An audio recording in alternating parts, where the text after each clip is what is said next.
नमस्कार, मी साक्षी शिंदे। आजच्या बातमीपत्रात आपलं स्वागत। नजर टाकूयात हेडलाईन्सवर। मावळ लोकसभेचे उमेदवार पार्थ पवार यांचा लोकलने प्रवास, जाणून घेतल्या सर्वसामान्यांच्या समस्या। शक्ती प्रदर्शन करत महाआघाडीचे उमेदवार राणा जगजितसिंह पाटील यांचा उमेदवारी अर्ज दाखल। राज्यात ऐन उन्हाळ्याच्या तोंडावर वीज दरवाढीचा झटका, वातावरण तापण्याची चिन्हे। खासदार किरीट सोमय्या यांच्या अडचणी वाढल्या, मुख्यमंत्र्यांच्या निर्णयाकडे सर्वांचे लक्ष। माढा मतदारसंघात भाजपच्या तिकिटावर विजयसिंह मोहिते पाटील, विश्वसनीय सूत्रांची माहिती। साखरखेडा तलावात बुडून 10 वर्षीय मुलाचा मृत्यू, तिघांना वाचवण्यात यश। राणा जगजितसिंह पाटील यांच्या रॅलीत चोरांची चांदी, 5 लाखांसह मोबाईल आणि दागिन्यांवर डल्ला। शेतकऱ्यांच्या नावे 550 कोटींचे बोगस कर्ज, उद्योजक रत्नाकर गुट्टेला अटक। आता बातम्या पाहूयात विस्ताराने। मावळ लोकसभा मतदारसंघाचे राष्ट्रवादीचे उमेदवार पार्थ पवार यांनी बुधवारी लोकलने प्रवास केला। CSMT ते पनवेल दरम्यान लोकलने प्रवास करताना त्यांनी प्रवाशांसोबत संवादही साधला। राष्ट्रवादीचे अध्यक्ष शरद पवार यांनी आपल्या या नातवासाठी निवडणुकीच्या रिंगणातून माघार घेतली आहे। पार्थ पवार यांच्या पहिल्या भाषणानंतर अनेकांनी त्यांची खिल्ली उडवली होती। पार्थ पवार परदेशात शिकल्याने त्यांचे मराठी उच्चार नीट होत नव्हते। त्याचबरोबर पार्थवर आजोबा शरद पवार आणि वडिलांच्या उपस्थितीमुळे दबावही होता। बुधवारी पार्थ पवार यांनी लोकलने प्रवास करत प्रवाशांशी संवाद साधत समस्या जाणून घेतल्या। यावेळी त्यांच्या समवेत कार्यकर्तेही होते।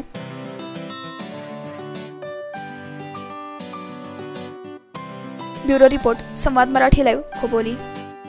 लोकसभा निवडणुकीत रणांगण दिवसेंदिवस तापत चालले आहे। मंगळवारी काँग्रेस राष्ट्रवादी आघाडीच्या वतीने राष्ट्रवादीचे उमेदवार राणा जगजितसिंह पाटील यांनी धडाकेबाज शक्ती प्रदर्शन करत लोकसभा उमेदवारी अर्ज दाखल केला। यावेळी काँग्रेस राष्ट्रवादी महाआघाडीचे जिल्ह्यातील सर्व नेते उपस्थित होते।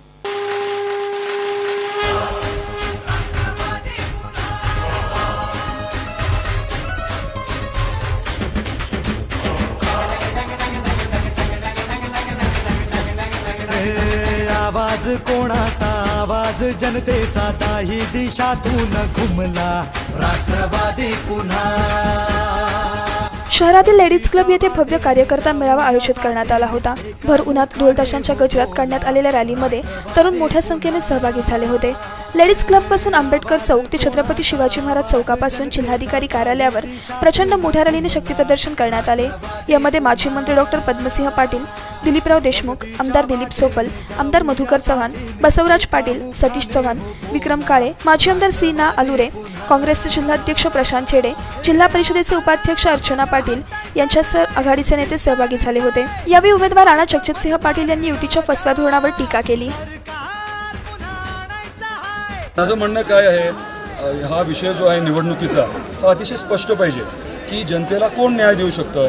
गेले 15 वर्ष आमदार म्हणून मी काम करतोय। आपल्या भागातल्या जनतेला न्याय मी दिलेला आहे का नाही ते जनतेला माहिती आहे ना। माझा पराभव झाल्यानंतर सुद्धा 5 वर्ष मी उस्मानाबाद जिल्ह्यामध्ये लोकांच्या अडीअडचणीसोबत फिरलो का नाही हे जनतेला माहिती आहे ना। गेल्या 5 वर्षामध्ये जेव्हा आपल्या भागातला नागरिक, आपल्या भागातला ग्रामस्थ, आपल्या भागातला शेतकरी, आपल्या भागातले जे बेरोजगार युवक आहेत ते जेव्हा अडचणीत होते तेव्हा त्यांच्या पाठीशी कोण उभं होतं हे देखील जनतेला माहिती आहे। आणि याच 5 वर्षात केंद्रात आणि राज्यात त्यांची सत्ता असताना शिवसेनेचे आत्ताचे उमेदवार असतील, पालकमंत्री असतील, इतर त्यांचे नेते असतील, 5 वर्षामध्ये एक तरी भरीव काम केलं का? पालकमंत्रीपद त्यांचं, राज्य सरकार त्यांचं, केंद्र सरकार त्यांचं। 5 वर्षात मी सांगतो एकही मोठा प्रकल्प ज्याच्याने उस्मानाबाद जिल्ह्यातल्या जनतेला न्याय मिळेल, औसातल्या जनतेला न्याय मिळेल, बार्शीच्या जनतेला न्याय मिळेल असा एकही प्रकल्प झाला नाही।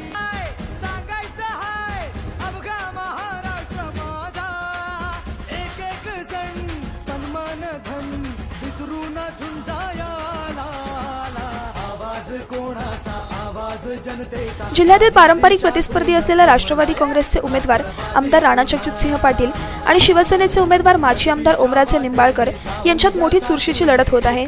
शिवसेनेपाठोपाठ राष्ट्रवादी काँग्रेसचे उमेदवार राणा जगजितसिंह पाटील यांनी जोरदार शक्ती प्रदर्शन करत मंगळवारी उमेदवारी अर्ज दाखल केला। उस्मानाबाद लोकसभा निवडणुकीकडे संपूर्ण राज्याचं लक्ष वेधले आहे। पारंपरिक प्रतिस्पर्धी असणारे चुलत भाऊ यांच्यामध्ये ही लढत होत असल्याने दिल्लीकडे कोण छेप घेणार याची मोठी उत्सुकता लागली आहे। पंख पसरुनी उंच झेप घेतली, भरभराट आणली, व्यसनवी गाठली। चे वारे राज्यभर वाहत असताना आपल्याला आपण पाहत आहोत। उस्मानाबाद जिल्ह्यातील लोकसभेची लढत ही अतिशय प्रतिष्ठेची आणि पारंपरिक प्रतिस्पर्धी असणाऱ्या 2 उमेदवारांमध्ये या ठिकाणी संपन्न होत आहे। शिवसेनेचे उमेदवार ओमप्रकाश राजे निंबाळकर आणि आघाडीच्या राष्ट्रवादी काँग्रेसचे उमेदवार राणा जगदीशसिंह पाटील या दोघांमध्ये ही लढत होत आहे। याच्यामध्ये अतिशय चुरशीची लढत ह्या उस्मानाबाद जिल्ह्यासाठी मानली जाते। संपूर्ण राज्याचं लक्ष असणारी ही निवडणुकीचा रणधुमाळी आता मोठ्या प्रमाणावर पेटलेली आहे। काल शिवसेनेचे उमेदवार ओमप्रकाश राजे निंबाळकर यांनी जोरदार शक्तीप्रदर्शन करत आपला उमेदवारी अर्ज दाखल केला। त्या पाठोपाठच आज म्हणजे फॉर्म सबमिट करायच्या शेवटच्या दिवशी आजच्या दिवशी या ठिकाणी राणा जगदीशसिंह पाटील यांनी अफाट अशी गर्दी जमवून या ठिकाणी आपला उमेदवारी अर्ज दाखल केला। म्हणजे या निवडणुकीमध्ये कोण बाजी मारणार, धनुष्यबाण येणार की घड्याळाची टिकटिक होणार याचा येणारा काळच आता ठरवणार आहे। बालाजी सुरवशी, संवाद मराठी लाईव्ह, उस्मानाबाद।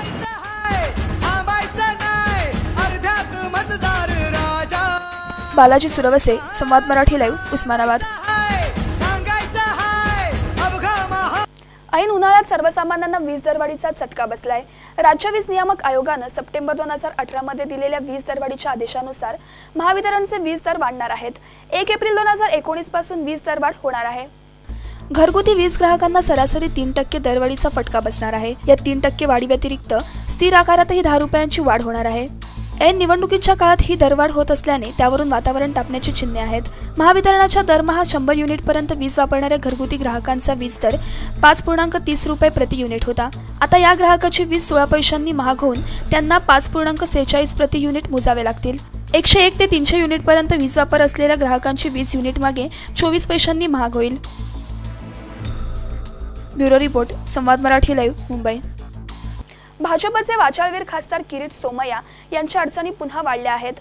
वर्षा बंगल्यावर झालेल्या बैठकीत मुख्यमंत्र्यांकडे शिवसेना पदाधिकाऱ्यांनी पुन्हा सोमय्या यांची तक्रार केली आहे। राज्यात शिवसेना भाजपचे कार्यकर्ते एक झाले आहेत। युतीत मिठाचा खडा टाकणाऱ्या किरीट सोमय्यांना तिकीट देऊ नका अशी मागणीच शिवसैनिकांनी केली आहे। शिवसैनिकांच्या आक्रमक विरोधामुळे भाजपकडून ईशान्य मुंबईची उमेदवारी अजूनही घोषित करण्यात आलेली नाही। त्यामुळे आता पुन्हा शिवसेनेच्या तक्रारीनंतर मुख्यमंत्री देवेंद्र फडणवीस काय निर्णय घेतात याकडेच सर्वांचे लक्ष लागले आहे। ब्युरो रिपोर्ट, संवाद मराठी लाईव्ह, मुंबई। बातमीपत्रात वेळ झाली छोट्याशा विश्रांतीची। कुठेही जाऊ नका, पाहत राहा संवाद मराठी लाईव्ह। श्री गणपती संस्थान महड, तालुका खालापूर, जिल्हा रायगड। श्री वरदविनायकाच्या भक्तांसाठी भक्त निवासाची सोय, स्वच्छता आणि 24 तास गरम पाणी, सीसीटीव्हीची नजर। आगाऊ नोंदणीसाठी संपर्क करा 02192 26 69 12 72 76 47 38 54। विश्रांतीनंतर बातमीपत्रात आपलं पुन्हा एकदा स्वागत। पाहूयात उर्वरित घडामोडी। माढा लोकसभा मतदारसंघातून भाजपचा उमेदवार अजून निश्चित झालेला नाही। मात्र आता भाजपच्या तिकिटावर स्वतः विजयसिंह मोहिते पाटील माढ्यातून लढण्याची शक्यता आहे। मोहिते पाटील कुटुंबातल्याच एका विश्वसनीय सूत्रानं ही माहिती दिली आहे। भाजपात प्रवेश केलेले रणजितसिंह मोहिते पाटील आणि रणजितसिंह निंबाळकर यांच्या नावाची भाजपामध्ये याआधीच चर्चा सुरू आहे। त्यातच आता भाजपामध्ये प्रवेश न केलेल्या विजयसिंह मोहिते पाटलांच्या नावाची जोरदार चर्चा सुरू झाली आहे। विजयसिंह यांचे चिरंजीव रणजितसिंह मोहिते पाटील यांनी भाजपामध्ये प्रवेश केलाय। ब्युरो रिपोर्ट, संवाद मराठी लाईव्ह, सोलापूर।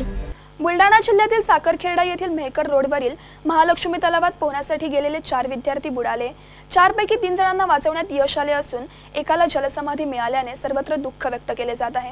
येथील झोपडपट्टी परिसरात राहणारे साईराज माळकर, कृष्णा प्रकाश डुकरे, विशाल गजानन डुकरे, गणेश लक्ष्मण डुकरे ही 10 वर्ष वयोगटातील मुले शाळा सुटल्यावर दुपारी 12:30च्या सुमारास महालक्ष्मी तलावात पोहण्यासाठी गेली होती। तलावाचे खोलीकरण झाल्याने तलावाचे पात्र तुडुंब भरले होते। मुले गटांगळ्या खात असल्याचे तलावाच्या काठावर बकरी चारणाऱ्यांच्या लक्षात आले। त्यांनी कृष्णा, विशाल, साईराज या 3 मुलांना सुखरूप बाहेर काढले। मात्र गणेशाचा दुर्दैवी मृत्यू झाला। फारुख शेख, संवाद मराठी लाईव्ह, बुलढाणा। निवडणुका आल्या की कोणाची चांदी होईल सांगता येत नाही। उस्मानाबादमध्ये काल झालेल्या रॅलीत चोरट्यांची चांदी झाली। या रॅलीत चोरट्यांनी सुमारे 5 लाख रुपये रोख, मोबाईल फोन, सोन्याचे लॉकेट लांबवले। राणा जगजितसिंह पाटील यांचा अर्ज दाखल करण्यासाठी काँग्रेस आणि राष्ट्रवादी काँग्रेसच्या वतीने शहरात रॅली काढण्यात आली होती। सुमारे तासभर चाललेल्या या रॅलीमध्ये चोरट्यांनी 15 जणांचे खिसे कापले। त्यात सुमारे 5 लाख रुपये रोख, मोबाईल फोन, सोन्याचे लॉकेट चोरट्यांनी पळवले। या घटनांची शहर आणि ग्रामीण पोलीस स्थानकात नोंद करण्यात आली आहे। तर या रॅलीमध्ये 2 संशयितांना कार्यकर्त्यांनी पकडून चोप दिला आणि पोलिसांच्या हवाली केलं। उस्मानाबादमध्ये राणा जगजितसिंह पाटील हे महाआघाडीचे उमेदवार आहेत, तर ओमराजे निंबाळकर हे महायुतीचे उमेदवार आहेत। त्यांनी शक्ती प्रदर्शन करत मंगळवारी आपला उमेदवारी अर्ज दाखल केला। ब्युरो रिपोर्ट, संवाद मराठी लाईव्ह, उस्मानाबाद। शेतकऱ्यांच्या नावे 550 कोटी रुपयांचं बोगस कर्ज काढणाऱ्या गंगाखेड येथील प्रसिद्ध उद्योजक गंगाखेड शुगर्सचे चेअरमन रत्नाकर गुट्टेला अटक करण्यात आली आहे। औरंगाबाद सीआयडीने ही कारवाई केली आहे। गुट्टेसह लेखपाल गायकवाडलाही न्यायालयीन कोठडी ठोठावण्यात आली आहे। रत्नाकर गुट्टेवर औरंगाबाद सीआयडीने कारवाई केली आहे। सीआयडीने अटक केल्यानंतर गंगाखेड न्यायालयानं गुट्टेचा जामीन फेटाळण्यात आला आहे, त्यामुळे गुट्टेची कोठडीत रवानगी करण्यात आली आहे। यापूर्वी 3 आरोपींना न्यायालयीन कोठडी सुनावली होती। हे तिघेही न्यायालयीन कोठडी भोगत असताना न्यायालयाने आता गुट्टे आणि लेखापाल गायकवाड यांनाही न्यायालयीन कोठडी सुनावली आहे। ब्युरो रिपोर्ट, संवाद मराठी लाईव्ह, औरंगाबाद। बातमीपत्रात वेळ झाली इथेच थांबण्याची। पुन्हा भेटूयात पुढील बातमीपत्रात। तोपर्यंत नमस्कार।